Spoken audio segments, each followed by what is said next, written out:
All right, so first thing we're going to do here is we just want to go over this quick review. If you haven't done it already, again, it's a good idea to pause the video. Otherwise, it's just me telling you the answers and you're not spending any time thinking, okay? So pause the video and do it. And then when you're ready, unpause and I'm going to go over the answers. So the idea here is that the distribution of a variable tells us what values the variable takes and how often it takes these values. SOX is the acronym we use to describe a distribution. We have two types of variables. We have categorical and we have quantitative. We have what graphs can we use for the above variables? So for categorical, we can use pie, bar, segmented bar, side by side. For quantitative, we can use our box plot, stem and leaf, dot plot, histogram. Here's your 5-number summary. Here's your symbols. Again, sometimes you might see these symbols without the X, the subscript there. I don't know that I got to talk to you about this one. When we talk about statistics, statistics are characteristics of samples and parameters are characteristics of populations. Basically, I mean, if I'm talking about the sample mean, if I'm talking about X bar, that's a characteristic of the sample.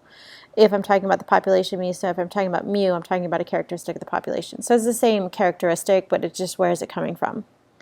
Fill in the blank. The standard deviation tells us the typical distance a value is from the mean. Okay, so this chapter we're going to continue to describe numbers, specifically how a number stands in comparison to other numbers. And then we're also going to use to learn a specific type of distribution, the normal distribution. Okay? All right, so we start here with this section just kind of describing these numbers here. So we have percentiles, we're going to start with, and we're going to talk about z-scores, and we talk about cumulative relative frequency graphs, and then we talk about transforming things.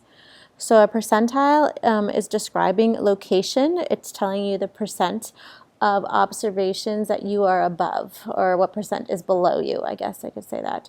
On a test, is the student's percentile the same as the percent correct? So if you're in the 80th percentile, that doesn't necessarily mean you got it 80% on the test, okay?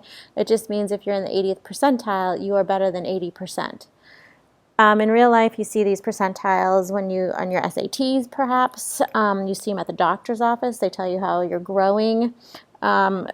Percentiles are great for large data sets. They get a little bit funky in these smaller data sets, but we're still going to just calculate them the same way.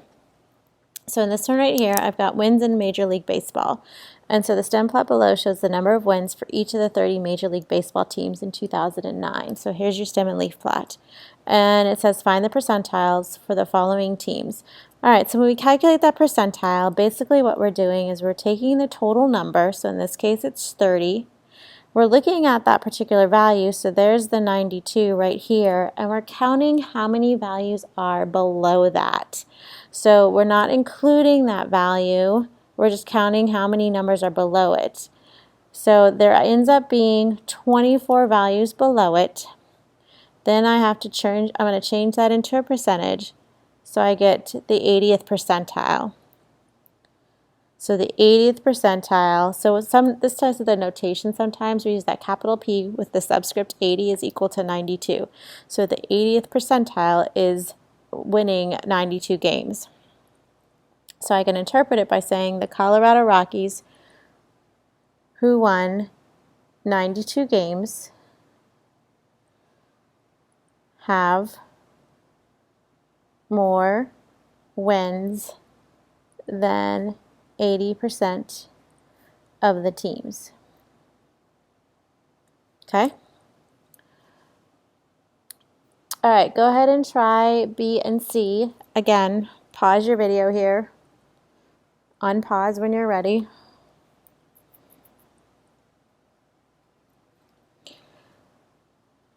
So this one, you should have realized with this one, if you noticed here, I rounded it up to 97. You can't really be the 100th percentile. So even though this is the last one here, the New York Yankees can't be better than themselves. So they are just, they're in the 97th percentile. Again, like I said before, things get kind of weird when we have these smaller data sets, but that's the way that our book is going to have us calculate the percentile there.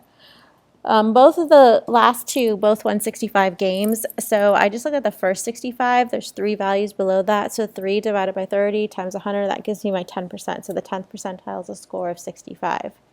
Just some things to note here. Again, there are some books offer different definitions of percentiles. It doesn't really matter. The College Board is aware of all these different definitions, so we're just going to stick with our textbook definition. Another thing, the first quartile is the same, which should be the same thing as 25th percentile. Again, in these smaller data sets, they don't always work out to be the same, but if you had a larger data set, they would work out to be the same. The second quartile or the median is the same thing as the 50th percentile.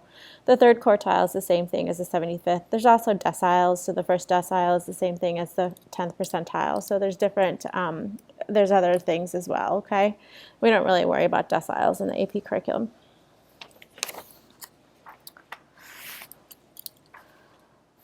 All right, so the next kind of graph is using those percentiles. So we have a cumulative relative frequency graph. That is just a graph that displays the cumulative relative frequencies of each class. So in this example right here, I have a table that's showing the distribution of median household incomes for the 50 states in the District of Columbia. It says find the relative frequency, cumulative frequency, and the cumulative relative frequency. So basically what's happening here, this is the 50 states in the District of Columbia, so there's 51 here. So as an example, between 45 to 50,000, there's 14 of these states plus the District of Columbia that fall in that median income range. Again, so there's 51 here in total. We're just going to round these to the 10th. So when I find these relative frequencies, I'm just always doing 1 divided by, I'm taking the frequency dividing them by the total. So 10 divided by 51. So I'm just doing that for each of them.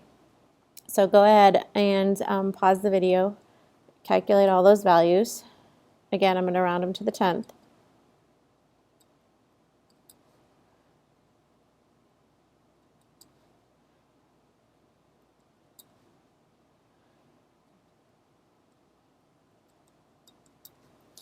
All right, once you've calculated all those values there, then we have something called the cumulative frequency. Cumulative just means added up. So the first one's still 1, but then here I'd have 1 plus 10, so I'd have 11, and then so on. So go ahead again, pause the video, and add them all up.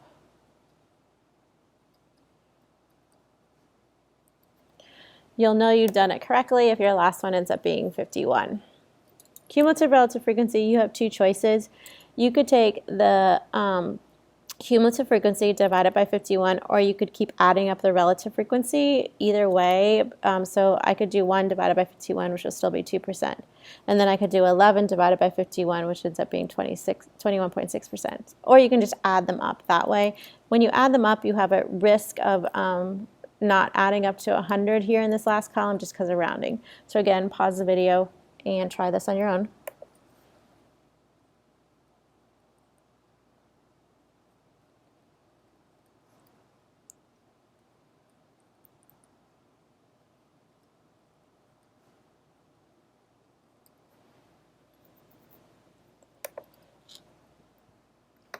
All right, so then what I want to do is I want to take all this and I want to put this in this graph here. So what I'm going to do here is I'm going to use all the numbers that I see, all the unique numbers that I see up here, and I'm going to put them down below.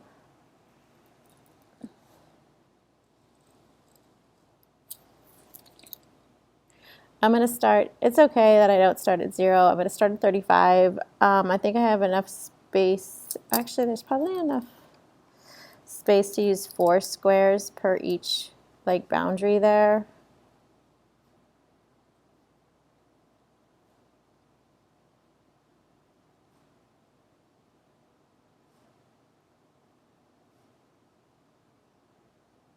Yeah, we just make it.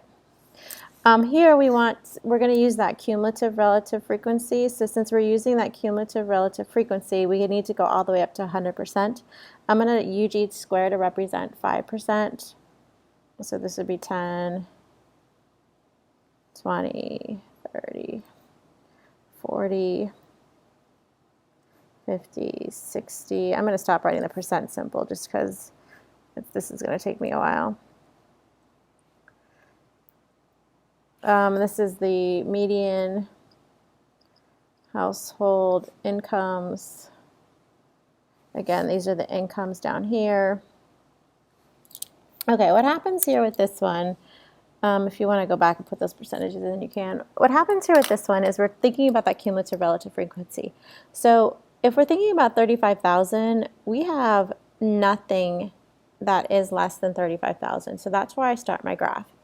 But at the being less than 40,000, I have 2%. So this is where I'm going to 2%. Being less than 45,000, I'm at 21.6%. Less than 50,000, I'm at 49%. Less than 55, I'm at that 72.5.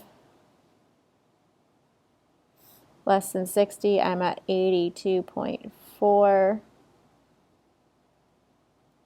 Less than 65, I'm at 94.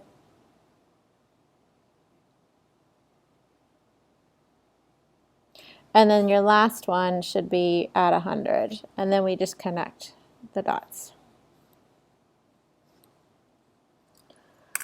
Now, if we've done this correctly, then we should be able to use this picture to answer some questions. So that's what we're going to do down below. So it says here, at what percentile is California with a median income of 57,445? So California, so if I tried to figure out, so basically 57,000, it's kind of, about halfway in between here. So maybe it's like here. So then I'm just kind of thinking about, going all the way up, figuring out where do I hit my line, and then coming over this way to figure out where do I hit that line. And so I hit it right there. So then I am at, it's like probably 76th or 77th percentile, okay? So I could say P77 equals 57,445. All right, likewise, I can do the same thing with estimate and interpret the first quartile. So remember, the first quartile is the same thing as the 25th percentile. So I just look for that 25. I come over this way now to my graph, figure out where I hit it, and I come down. So if I divided these up into, so I have 5,000 divided into 4 squares, so I have about 1250 per each square. So I'm not quite, I don't know, so maybe we're at 47,000 maybe. Again, if you said 46, that would be fine. Interpret, so I could say 25% of the states have a median income less than 47,000.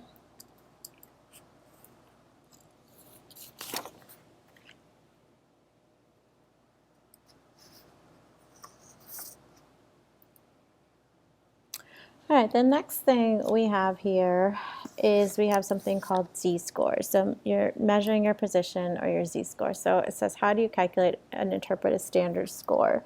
So a z-score is just basically the value minus the mean over the standard deviation. If you notice here, I switched my notation. You could still say x minus x bar over sx. That would be fine. But I switched my notation because I'm going to use this notation later in the chapter. The standardized score tells us the number of standard deviations above or below the mean. No matter what the shape of your distribution is, you can always calculate a z-score. Do the z-scores have units? No, they don't. What does the sign tell you? It tells you the direction. So if it's negative, it's below the mean. If it's positive, it's above the mean. So here it says, in 2009, the mean number of wins was 81 with a standard deviation of 11.4 wins. Find and interpret the z-scores for the following teams. So for the New York Yankees, I would have 103 minus 81 over 11.4, and I'd get 1.93. So when I interpret that, I'd say the New York Yankees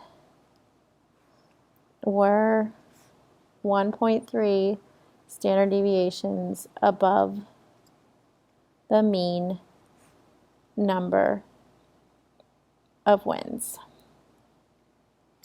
It can give us an idea of just how usual or typical something is. So 1.3 isn't that really unusual. And maybe if the z-score was 8, then I'd be like, okay, that's really unusual because that's pretty far away from the mean. Go ahead and try B, and then when you're done with B, try down here. So I want you to pause the video and try these problems here. When you're ready, unpause, and I'll go over both of them. So for the first one here, you should have gotten this z-score. Here, instead of putting the negative sign there, I just wrote out the word below there. Down here for this problem, you can see that Babe Ruth, so in an absolute sense, Babe Ruth does not have the highest home runs, but compared to his peers, relatively speaking, so this is a great example of how we can use z-scores, because in the absolute sense, we might think that out of this list here that Barry Bonds was best, but if we compare to their peers, we can see that Babe Ruth definitely had the most outstanding performance.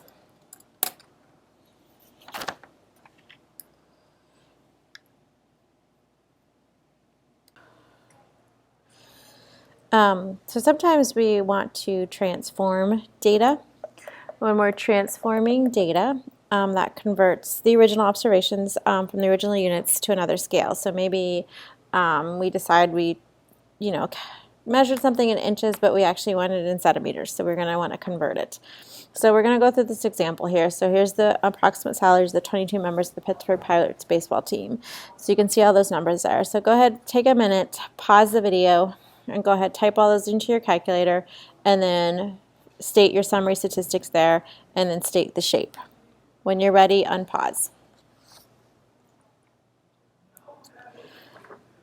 So you should have came up with it being these values right here, and you should have came up with it being skewed right. The next scenario here is what's going to happen here is suppose each member of the team receives a $100,000 bonus for winning the World Series. How will this affect the shape and the previous summary statistics? So if you think about this, if I'm adding 100,000, my mean should definitely change. My minimum, my Q1, all these measures here, position should all shift. But the standard deviation, I've shifted every single number, so they're still pretty much the same distance they were from the mean before, so the standard deviation shouldn't change, and I really shouldn't change the shape.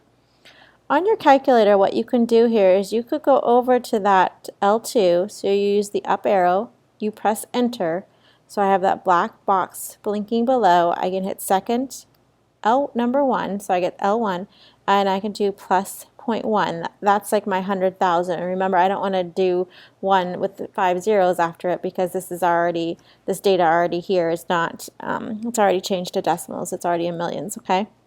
So I could do that 0.1 there. And then I could go to stat calc, one of our stats, and I could do second number 2, and I could do one of our stats of list 2. So if I do that, then you'll see here that everything looks the same except, everything is shifted except for the standard deviation. Like as we said, the standard deviation is the one that's staying the same. All right, so the shape is the same. All those measures of position have all increased. The standard deviation is staying the same. Again, we could look at that histogram there. So if I look at a histogram of that L2, you can see there that that shape is still skewed right, okay? For the last part of the problem, what we're going to do here is instead of receiving that $100,000 bonus, each player is offered a 10% increase in the base salary. So I'm going to go up here, up arrow, I hit clear, press enter. So now what I'm going to do is I'm going to take, I used my up arrow to have a black box there. I press enter, so my cursor's blinking down here. I hit second, L1, and I'm going to multiply it times 1.1. So that's like 110%, because if I just do it times 0.1, then I'll only have the increase there. I want to get the new salary. So that's what I'm doing there. If you think about how is this going to affect the shape in the first set and those summary statistics, in this particular one, everything should shift. So with the exception of the shape. So we should see a shift in everything. Again, we could run the one of our stats. But we should be able to see here that everything now is increased by that 1.1, or it's like the same thing as multiplying the original ones by 1.1, okay? So the idea here is that you can, you don't always need to necessarily go back to your original data to figure out how transformations are going to impact your summary statistics. You can just think about some of these shortcuts and figure out how those will impact your summary statistics. So I'm going to find it here in the book.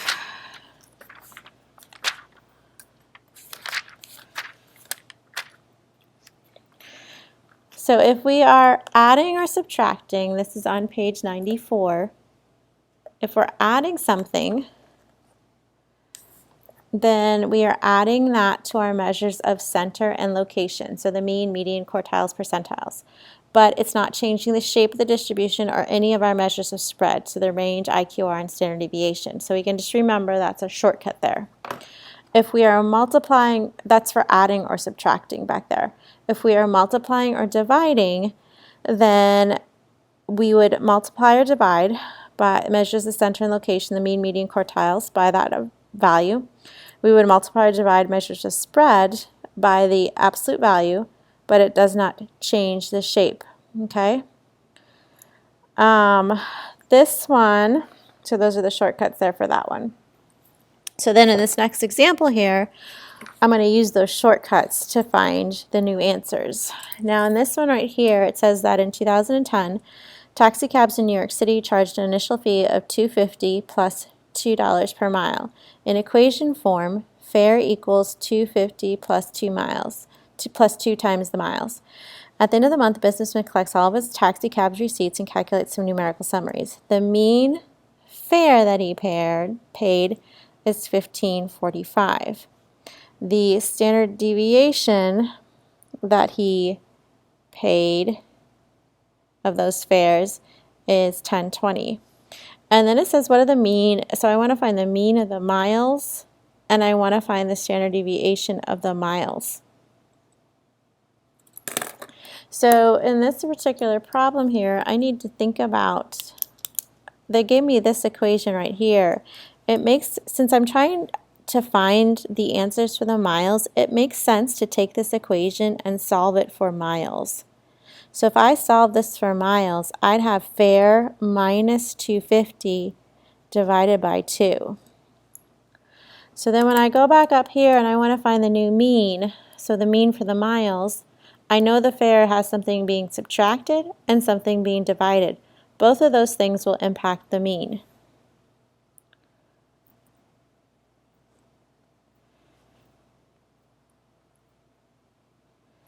For the standard deviation, the subtraction isn't going to impact the mean. Only the division is going to impact the mean. So these are both in miles. Okay, so this particular one, just kind of a weird one because we had to rearrange the equation there. And then these would be the problems that you would want to do for this set here.